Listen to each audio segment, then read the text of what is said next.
we met Nils yesterday, and someone we both know is like, you should have Nils on your show. And I think within 12 seconds of talking, we were like, we should have Nils on our show. So here we are. Do you just want to kind of quickly introduce yourself and the company, and we'll kind of go from there and see where we go from there. Sure. I'm Nils. I'm one of the founders of Auki. We build what we call the real world web, which is a way for devices like robots, smart glasses, the phone in your pocket to understand the physical world.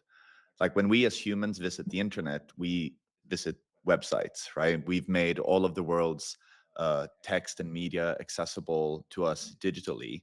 But now we're in this great inversion where we need digital things like robots to be able to browse the physical world, but the physical world is not digital. So we've built the real world web to help make the physical world digital, so that robots can help us in the physical world. God, it's funny because we were talking about this last night when we were driving up here. I'm like, we're going to make these machines that are so smart and yet so dumb at the same time because they don't have the context that we are able to have through sort of the multiple sensory inputs that we've evolved over many millennia to have. So, can you maybe put a finer point on and this world, this vision that you're building towards, the product that you're building towards, it exists. Are you like way ahead of the curve here? Or is there a big unlock that happens today? Or help us paint that picture a little bit more finely. Um, in 2014, Naval Ravikant wrote this very prescient blog post that he called the Fifth Protocol, where he argued that the internet itself is kind of missing an important layer for machine-to-machine transactions. Because he said, back in 2014, 10, 20 years from now, there will be a lot of self-driving cars and robots and drones and things like this. And they're going to have to negotiate the use of scarce resources.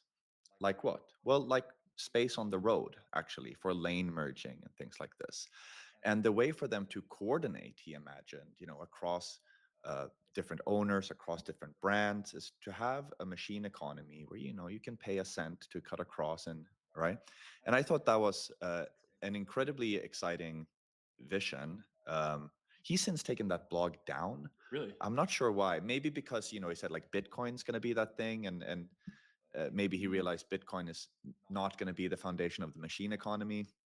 And then a couple of years later, in 2019, I got into what's called spatial computing, which is the art of teaching digital machines to reason about the physical world. I wanted to make a shared augmented reality app for the tabletop game Warhammer. Super venture scale stuff. Oh my God. Yeah. Let's go. I didn't know anything about spatial computing at the time, right? So I had this very big vision of what I wanted to do and this very naive conception of what it would take to get there. And uh, the main issue is, your device doesn't know anything about the physical world. Your phone here doesn't know that it's on this table. It doesn't know it's on this room. It doesn't know where my phone is in relation to it. So if you want to do shared augmented reality, like what does that even mean in practice? It means that every participating device needs to have a shared opinion of what the coordinate system is. And there is no canonical coordinate system for the world unless we live in a simulation, right? Uh, so every time you do something in augmented reality or something with a robot, literally what happens is the device invents a new coordinate system for that session, where typically, for T0, they set their own coordinate as 000. I am the center of the world. But if you have two devices that both do that, then you're not in agreement of what the world looks like, right? So you have to get them into the same coordinate system somehow. And that was hugely disappointing for me to learn, but also hugely motivating because, like, okay, shit, I mean, I believe the AR glasses are coming, I believe the robots are coming, but the software is nowhere near ready. There's so much that needs to get built. By 2021, we had figured out what that would be, right? This thing we now call the real world web, uh, a little bit easier for people to understand. We used to call it a decentralized machine perception network, which was a mouthful. But the idea was essentially all of these devices need to be able to exchange sensor data with each other. They need to be able to exchange spatial compute resources with each other, and that the economic opportunity for that is just staggering. To tie back to like Naval's blog post, I was living in Beijing at the time. Beijing is a very big city. In fact, it's so big that there are more cars on the road in Beijing than there are people in Los Angeles, right? And the average commute by car is 2 hours. So if you do a quick back of the napkin calculation, you find that roughly the time it took to build the pyramids are lost in Beijing traffic every single week, right?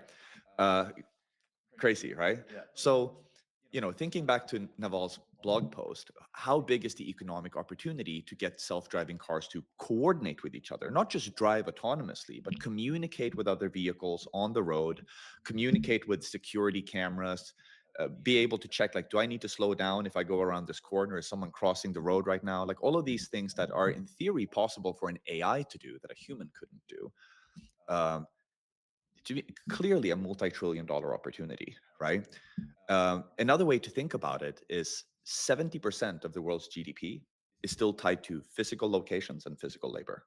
So the leap from like agentic AI to physical AI is an automatic 3x increase on the TAM of AI, right?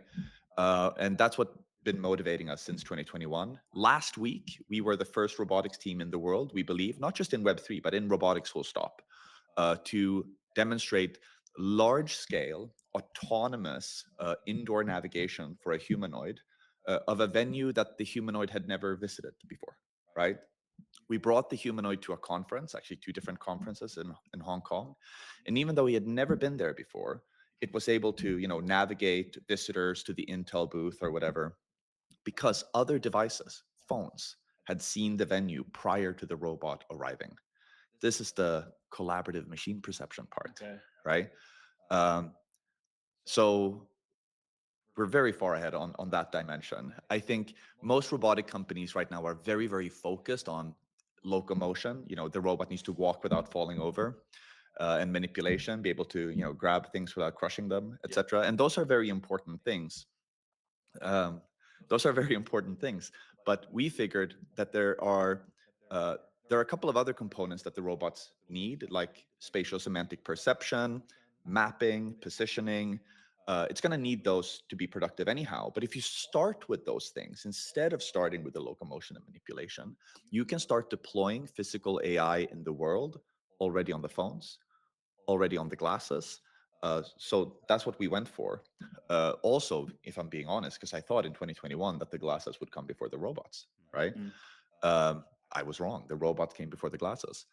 Yeah, so I think I want to get a little bit more about the platform that you've built, because I think there's some, at least in the tease that you gave me, there's some really interesting economics in there.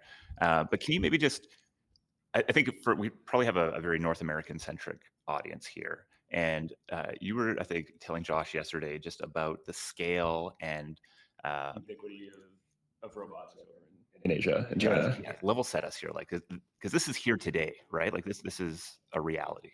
Yeah. So more than half of all robots sold last year were sold to China, like not by China, to China. And more than half of everything robotic on the surface of the planet today is on Chinese soil already. So the gap is widening. The US has just barely broken into the top 10 in terms of robotic adoption. And I think falling behind. Like I expect the US to fall out of the top 10 over the next 48 months. Because other countries are just moving so much faster. Every 10th worker in manufacturing in South Korea is a robot, right? And part of the reason why, I think, is China knows that they're facing a demographic collapse, right? They're aware that the one-child policy has created a very aging population for them. Mhm. And that means you have 3 options, right? Start killing all the old people, they're not going to do that, right? Mass immigration, they're not going to do that. So then it's robots. And they just took that on, like mobilizing, like we have to build robots. I've been in China since 2009. And I would say that a few years after I arrived was when they made the decision, like around 2012, like it's time to start building robots. And they have just mobilized. It's crazy. And there are a couple of reasons why that kind of research has made sense for them economically in ways that it hasn't made sense economically. That has to do with population density and scale. GPS doesn't work indoors because it's a line of sight technology.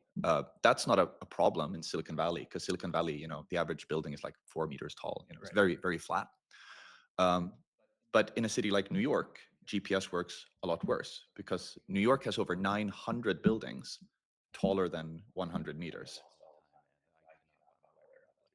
Biggest city in the West, right? 900 buildings taller than 100 meters. That's like 300 feet. Hong Kong, where I live, has over 4,000, right? And Beijing is probably what 10,000. Hong Kong is also quite flat. They have they are less land constrained than Hong Kong.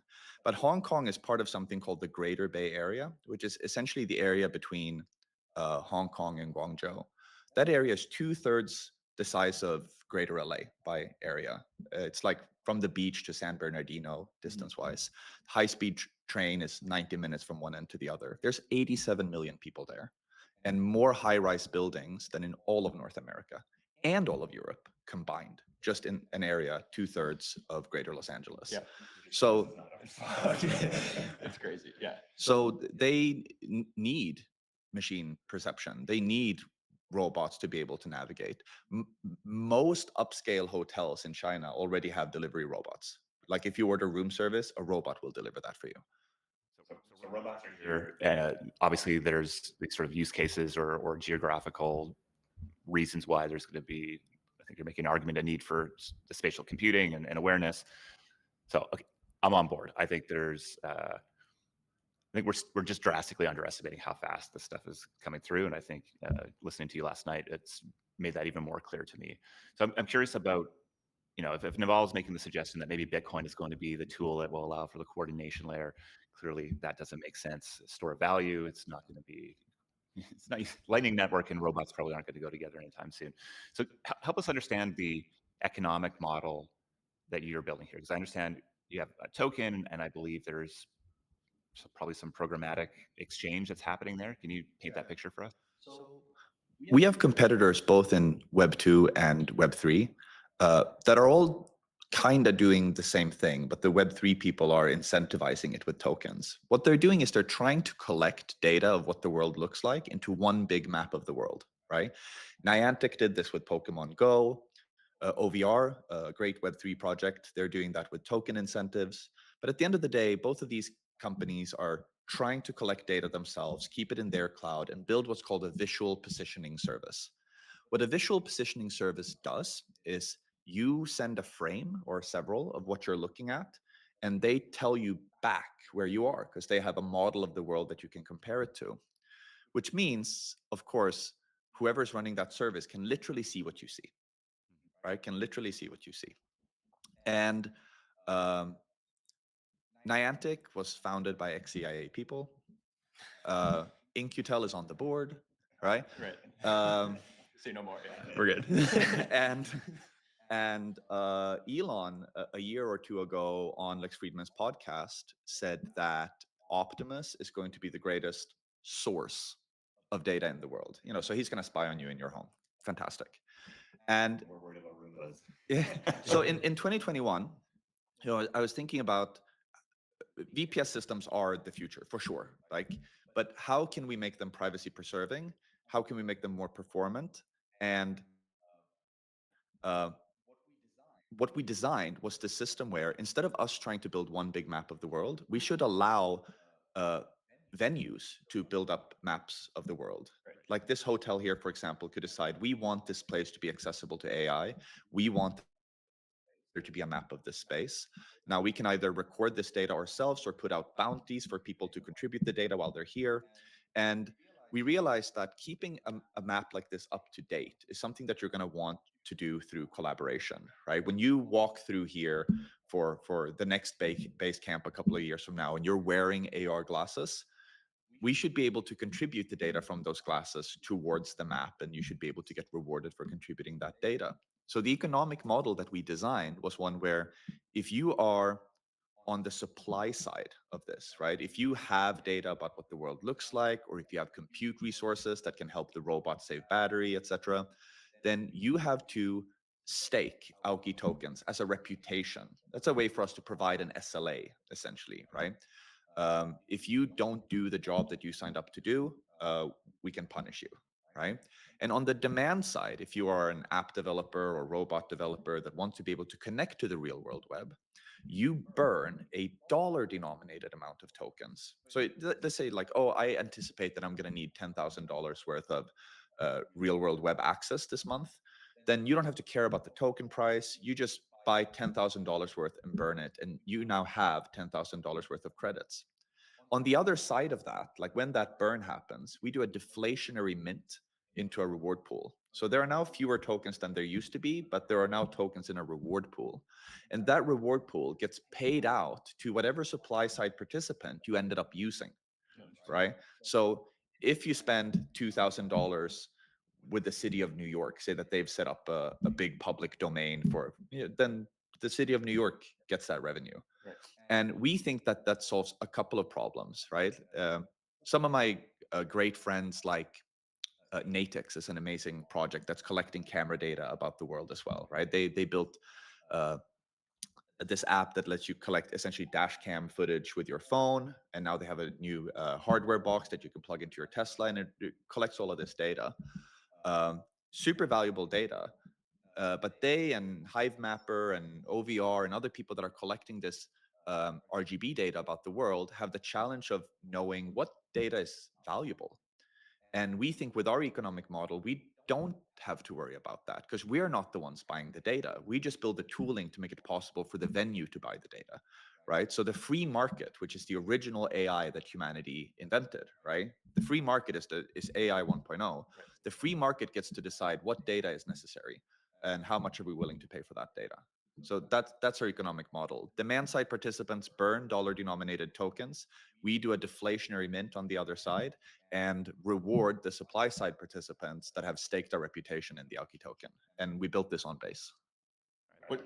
I feel like we gotta maybe have one more question because otherwise Yeah, we're yeah. gonna talk to because I could talk to you for another 4 hours I guess here. But we should like last quick question. You're obviously living in China, kind of living in, maybe a robotics state that we're going to have in 10 years here or something. So I'm curious, I don't know, 5, 10 years in the future, like what are kind of some of your wildest visions of this kind of robotics future? I think that 5 to 10 years from now, you will see a semi-humanoid working in almost every grocery store. They will be fronting products on the shelves, checking the state of the shelf, guiding customers. They will be doing that at a price point of 50 to $100 a day, so considerably cheaper than the human labor, and they'll be doing it around the clock. So when the store opens in the morning, everything is spick and span. We're going to start shipping robots with a robotic partner in China that does most of those things already in 2026. And we think at the price point of $100 a day, most at least medium to large scale grocery stores can justify that expense. There's 500,000 of those stores just in Europe and North America, and another 500,000 to 1 million in Asia. So we consider ourselves quite supply constrained on the amount of robots. One thing that scares me that I do think will happen is that there will be robots in our homes, initially like teleoperated. 1X here in the US has a very clever idea of essentially expanding the total addressable market of Filipino maids by allowing Filipino maids to teleoperate humanoid robots in your home. So teleoperated humanoids in the home, right? So the robot is not autonomous yet. Everyone is very far from having an autonomous like butler robot. No one is close to that. So 1X had the idea that like, okay, we'll let it be teleoperated, right? We find cheap labor somewhere, and we allow them to teleoperate the robot. It doesn't even have to be the same person. People can be running shifts, etc., and the robot just never sleeps. What scares me with that is that their CEO also said that, oh, we will be the largest source of data in the world. I worry that both the robotics ramp up and the augmented reality ramp up that is just around the corner is going to be the biggest threat to privacy and cognitive liberty that we have faced as a civilization. And I hope it's going to be a massive call to action for us, the decentralization community. We've been talking for more than a decade now about how to decentralize power through decentralizing finance. And that's all well and good, but I don't think the banks are nearly as dangerous as a Mark or an Elon that knows everything that we're looking at all times. I'm just gonna keep asking questions. We'll bring it back tomorrow for Yeah, game. maybe we could, brother. Appreciate it. That was awesome. We're gonna chat later more because you're blowing my brain here a little bit.